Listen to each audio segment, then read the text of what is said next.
everyone, it's Jack from Cultaholic.com and it's Friday. Gotta get down on Friday but stay indoors and away from other people because it's time for my wrestlers of the week. That's right, it's been a big week in terms of the matches that actually happened. There has been some good matches, but obviously things have been reduced on a bit of a global scale just because of the ongoing situation. However, yeah, it has been a pretty big week in terms of quality. We've got some matches from WWE to talk about, some matches from AEW to talk about, a couple of things from Japan as well, where they are still running shows with crowds, provided certain health checks are met. So it's good to see that in other parts of the world, wrestling is sort of getting back on its feet, other than the UK scene, which is pretty much totally at a standstill right now. My first honourable mention is not a wrestler. I have to give a huge shout out to Ollie from Ringside Perspective. He is one of the best photographers in British wrestling. I worked with him for a year or two with WCPW. He's fantastic, a lovely guy as well, and he has kindly said that if any British wrestlers or anybody he's taken a photo of gets on Wrestlers of the Week in the future, we're free to just use one of his images there. And he takes excellent photos, excellent shots of wrestlers after their matches covered in blood and stuff, before their matches with titles. He takes excellent shots of the in-ring action itself. I would highly recommend him if a wrestling photographer is what you're after, or in any sort of capacity, I suppose. I shouldn't say that. He's not qualified, he can't fix your car. Well, he might be able to. He's a pretty talented guy. So his social media handles are Ringside Perspective on Instagram and at Ollie Ringside on Twitter. Check him out if you wish. Now on to some wrestlers who get honourable mentions, but not so much for wrestling. Promos have been the order of the day for honourable mentions this week on Wrestlers of the Week. First of all, Seth Rollins, brilliant promo on Raw, just absolutely tearing Kevin Owens to shreds. And the best heels are often those who have a point. And even though Rollins was being so egotistical, so self-absorbed, yeah, he did sort of have a point. Next up, Randy Orton with another dark, brooding promo as well, right at the end of Raw. Chris Jericho for cutting a scathing heel promo on a drone, which was brilliant on Dynamite. And also, in terms of wrestling, we have to mention Roderick Strong. Now, long-time viewers of this series will know that for a while, Roderick Strong was kind of heel of this series. He'd wait until a week with not much action, sneak in there, pick up about 8 or 9 points, and then scoot off again. And he got quite high up the league table with that dirty, disgusting strategy. But then following the pleasing character arc of Roderick Strong, he became a good guy. He won, I think, Wrestlers of the Week one week in a very competitive week, but he just had the best match that week. I think that was last year or towards the back end of 2018, maybe at some point anyway. And now Roddy's back up to his old tricks again, isn't he? Waiting for wrestling to be shut down all across the world, and then he has a good match on NXT TV. You sneaky man, Roderick Strong. How dare you? I thought you changed. But he does not make the top 10. Somebody who does make the top 10 is this week's number 10, picking up 1 point, and his name is, he's rapidly becoming one of my favourite wrestlers in WWE. It's Angel Gaza. Gaza took part in the only real match that was given any time to breathe, really, on WWE's 2 main brands this week, on Raw and indeed on SmackDown as well. This was on Raw, of course. It was Angel Gaza and Andrade teaming up to take on Cedric Alexander and Ricochet, aka, yeah, I don't want to say that, I was going to say aka Riddick's bitches, because they got absolutely squashed by Riddick Moss, didn't they, in the 24/7 title scene. I feel uncomfortable saying that, because I'm a big fan of both guys, but I've said it now, so there we go. Just like to point out as well that I don't agree with the decision to have Riddick Moss beat Ricochet, or indeed Cedric Alexander. Now back to Angel Gaza, because he was part of this very long tag team match. It went about 20 minutes or so, and in it, Angel Gaza and Andrade showed off some nifty double team moves, some excellent little teamwork that we hadn't really seen them use before in their tag matches up until this point. Now this all, of course, leads up to WrestleMania, where Gaza and Andrade will have a Raw tag team title match against the Street Profits. That was originally supposed to, apparently, according to news that's emerged in the past day or so, that was supposed to be a match between Andrade, Gaza, the Street Profits, and the team of Mysterio and Humberto Carrillo, but obviously Rey Mysterio is not going to be part of WrestleMania right now, so they got taken out of that match. It's just a straight tag team match now between Andrade and Angel Gaza, I'm confusing myself now, and the Street Profits. But I don't know if they're going to win. I haven't decided yet. This is one of those predictions that I'm a bit torn on. I don't quite know what's going to happen. What I do know, though, is that it's probably going to be a good match if they get the time to really go at it and really have an entertaining tag team contest. And this match was good as well. It had a bit of an issue that I'm going to talk about in just a second, but for the most part, I was impressed by all 4 guys in this match, and Angel Gaza continues to just ooze that horrible charisma. He's a naughty man. I sound like I'm so attracted to his heelish ways. I'm not, I promise that right now. It was pointed out to me by one of our editing team, I think it may have been Richard Tubman, that whenever I can't think of anything to say on Wrestlers of the Week, I just talk about how handsome specifically male wrestlers are. He was like, why do you do that? I was like, I honestly don't know. My brain just Yeah?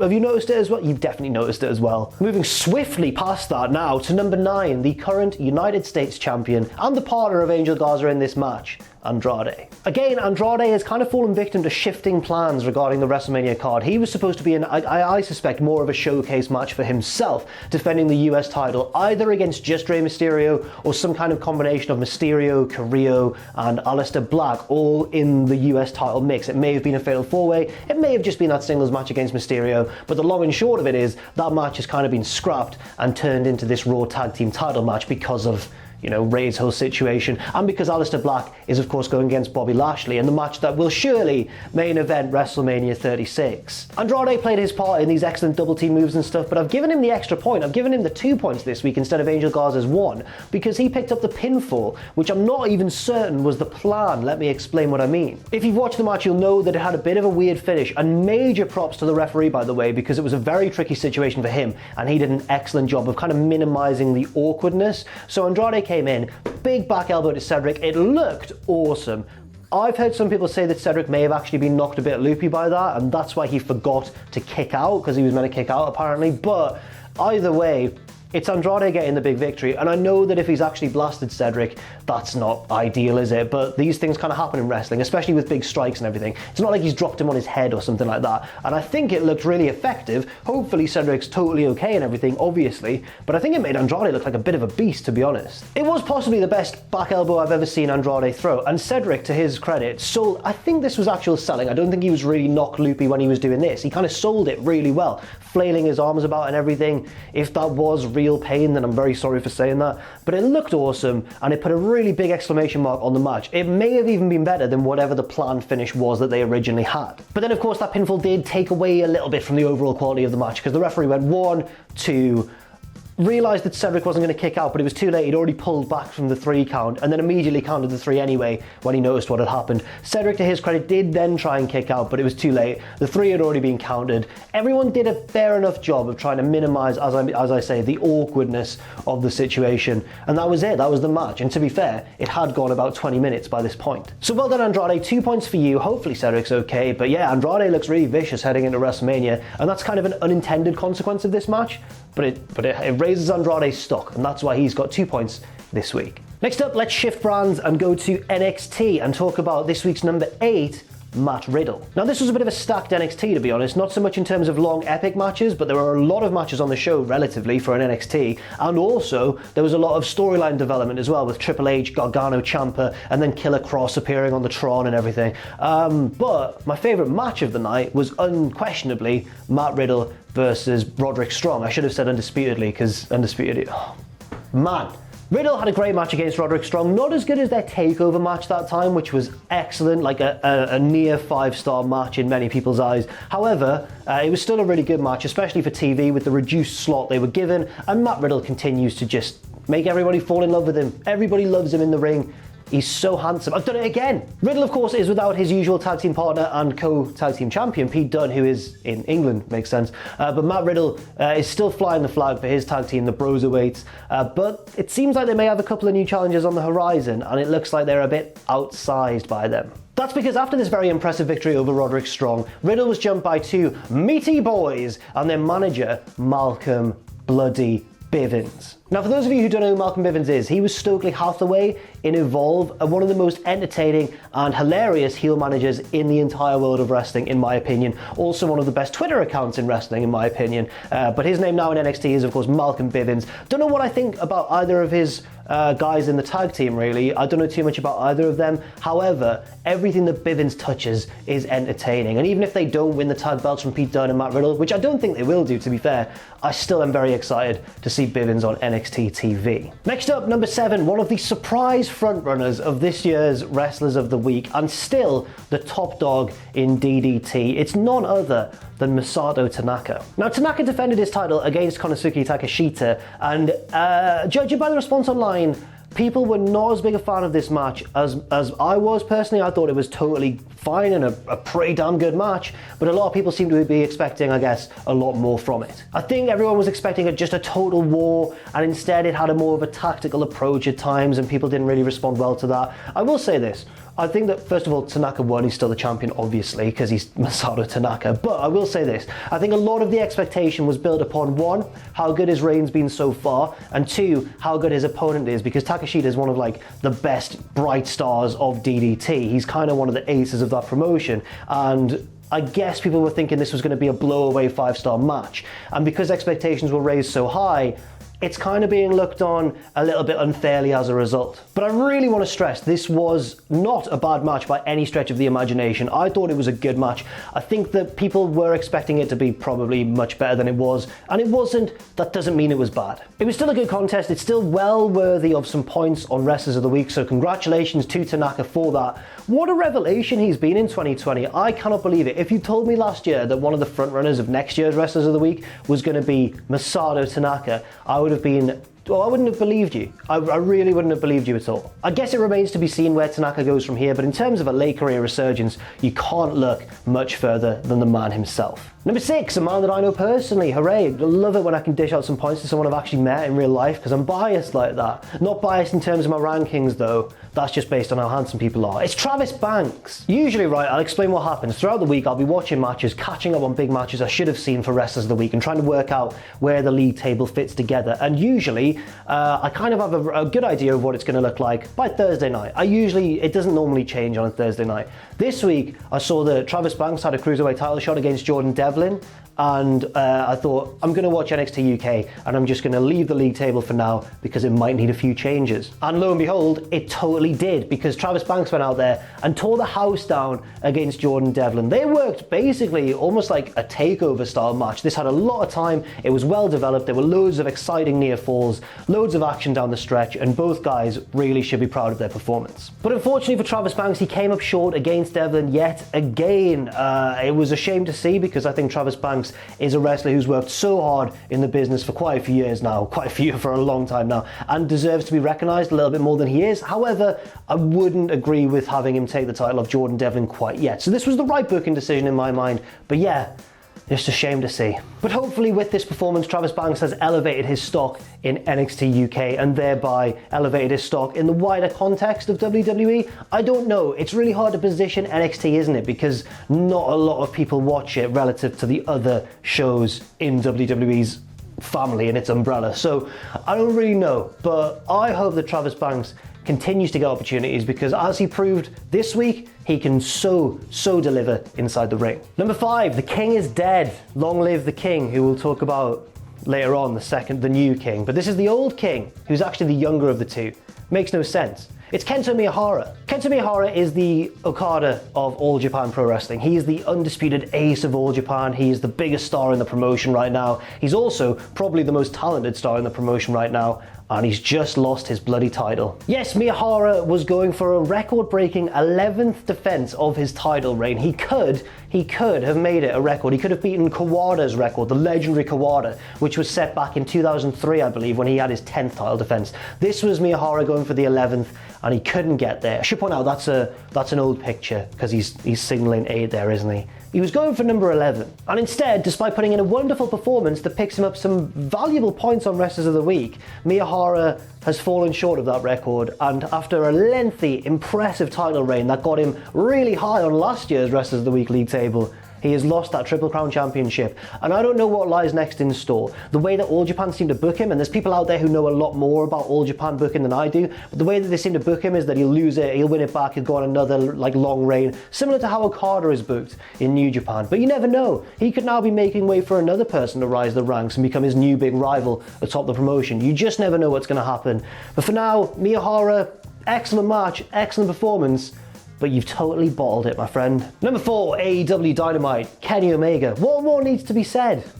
All right, I'll say a little bit more. Kenny Omega successfully defended his AAA Mega Championship this week on AEW Dynamite. Probably the best match on American TV of wrestling this week. Omega continues to not surprise me, because he's so good. He continues to not surprise me with how consistent he is in terms of putting on these big singles matches on TV. In his tag team with Hangman Adam Page, you can argue that Page is the star of that whole storyline. He's the one going through the emotional turmoil and the to's and fro's. When it comes to putting on a captivating, wonderful, high octane singles match on TV, Kenny Omega's your man. He's done it with a variety of opponents, with a variety of experience.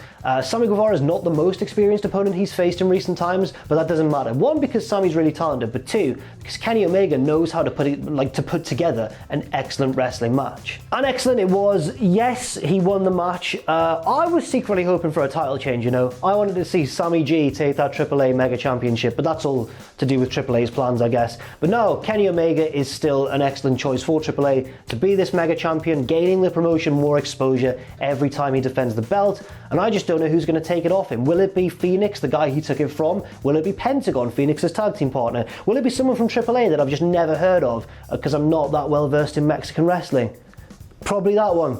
It'll probably be that one, yeah. Great job by Kenny Omega though, getting some valuable points on Wrestlers of the Week. Now to number 3, picking up 8 points. We've already talked about his match. Now it's time to talk about the man himself, the Irish ace, Jordan Devlin. Basically, right, the story here is that Jordan Devlin is doing his utmost to make sure that the Cruiserweight Championship and that NXT UK remains relevant in the current WWE scene. And he's doing so by putting on a great match like this with the help of a talented wrestler like Travis Banks and winning in the end as well. He didn't win in the most satisfactory fashion. He rolled Travis Banks up and grabbed the bottom rope for leverage, boo, but it was very slick, clearly a very well thought out finish, and it helped protect Travis Banks a little bit as well. But I wasn't most impressed by the finish in this match. I was most impressed by the swinging of momentum back and forth and how crisp and well executed these two guys were in all of their offense. They clearly know each other very well, and that showed in the ring. And everybody who knows is singing the praises of Jordan Devlin. Nigel McGuinness was singing his praises on commentary a lot in this match, and it's totally justified. He's an excellent all-rounder. He can fly, he can do technical stuff, mat wrestling, he can do big strikes and that sort of thing. In fact, he doesn't even throw forearms. He throws big punches and it looks great. He can do it all and can go for a long time as well without slowing down for a second, apart from for selling purposes. So yeah, even though I was shocked when they took that Cruiserweight title off Angel Gaza and put it on Jordan Devlin, that's all made sense now, because Angel Gaza has moved up to Raw, and that's where he belongs. And also, Jordan Devlin has, I've just disrespected NXT, American NXT. He's moved across to Raw, I'm sorry, but that's where he belongs. And Jordan Devlin has taken the belt to the UK and continues to add to its prestige and attempt to add to the general prestige of NXT UK. Number 2 this week, even in defeat, he still picks up 9 points, and it's none other than Sami Guevara. Sami Guevara always impresses, but he was on electric form this week. Myself and Ross both said it in the podcast, which will go up later on today. We said that Sami was the more impressive of the two in this match because he was executing wonderfully in the ring and was just oozing with this horrible smarminess. The whole thing with the Brandy cutout where he kissed it, and then we saw Brandy's reaction on commentary. It was just so funny, but so hateable as well. He's such a good heel. And there was a moment in this match where Guevara caught Kenny with the sort of move that just comes naturally to him, it seems. An outrageous move, like this beautiful jumping 180 twisting springboard cutter thing on Omega, who had to roll out of the ring to try and recover. And from that moment on, if you're going to watch any part of this match, any chunk of it, watch it from this moment on, because then things just kick into such a wonderful high gear. And ultimately, yes, Sami Guevara did go down to Kenny Omega, but he went down swinging. He went down flipping the bird to him as he was V-triggered in the face, and then popped up in the final segment as well, attempting to jump Matt Hardy. Didn't really work. Cody and Kenny ran him off, but I would be very pleased with my work if I was Sami Guevara this week. And that means there is only one wrestler left to talk about this week, my number 1, and it's the new All Japan Pro Wrestling Triple Crown Champion, Suyama. Suyama's an interesting character. I'll get the facts out of the way first, right? So Suyama beat Kento Miyahara, ending this historic title reign and, denying Kento the record of the most title defenses in that belt's history. Suyama did that and essentially is once again the top dog of All Japan, but Kendo is surely going to come back. It was a really good match. A lot of people are saying it's a match of the year candidate. I wouldn't agree. I'd say it's just slightly below that level, but like pushing on that ceiling. And I think that it was the wrong booking decision, but I'll wait and see how it plays out. Suyama is now in his 7th reign with this title. That's the most of anybody, but he already held that record with 6. Nobody else had ever held it 6 times. And that's why he's an odd character, because if you look at the other names in All Japan history who've met similar levels of success, Misawa, Kobashi, Kawada, Stan Hansen. These are all names that are talked about far more frequently than Suyama. That's why I think he's an odd character, because he's got the most reigns ever, but he never seems to be quite on that level. And this was a really good match, and his performance was really good as well. And you know what? It gets him 10 points on Wrestlers of the Week. I thought it was the best result for a wrestler and one of the best performances of the entire week. He's the new All Japan champion after all. But what does this mean? Why have they done that? He's like 42 or 43, I think. I don't really understand this. And I know that you're going to say, well, you've just talked about how great Tanaka's title reign is in DDT for now, but why is it not the same with Suyama? Yes, but I think DDT is in a different position. That's a bit of a novelty there, and Tanaka is kind of undergoing an amazing late career blossom, whereas in this case, Suyama's already had all that success in this very promotion, so I don't really understand. With all that said, and I've been very critical there, check out the match, because it's excellent, and Suyama really gets the crowd on his side. Kento Miyahara is becoming gradually more cocky and overconfident as this reign has gone on, and Suyama's been the man to finally teach that youngster a lesson and end it once and for all. Not for all. Kento is almost certainly going to get it back. So it's a weird atmosphere to end Wrestlers of the Week on, but I will withhold no congratulations. Well done, Suyama. You are my Wrestler of the Week. Now let's take a look at that league table. Kenny Omega is the new leader with 6 points over shock number 2, Masato Tanaka. Jordan Devlin is up to 6th after a very strong defense of his Cruiserweight title against Travis Banks. A little bit further down you can see that Matt Riddle has jumped up slightly, and as we approach the bottom of this league table, you can't see him because he's level on points with Tyler Bate in joint 21st, but it's the now former All Japan Pro Wrestling champion and the loser of this week, poor Kento Miyahara. So that's it for Wrestlers of the Week for this week. Thank you very much for watching. I have a quick announcement to make before next week, which is that this year, obviously given the current situation, we're not going to be doing that double points episode for WrestleMania weekend because it's only WrestleMania over WrestleMania weekend. What's the point? So hopefully that can come back at some point in the future. It's just going to be a standard, normal 10-point week, and I hope you enjoy it when it comes around. Thanks very much for watching, and I'll catch you in a bit.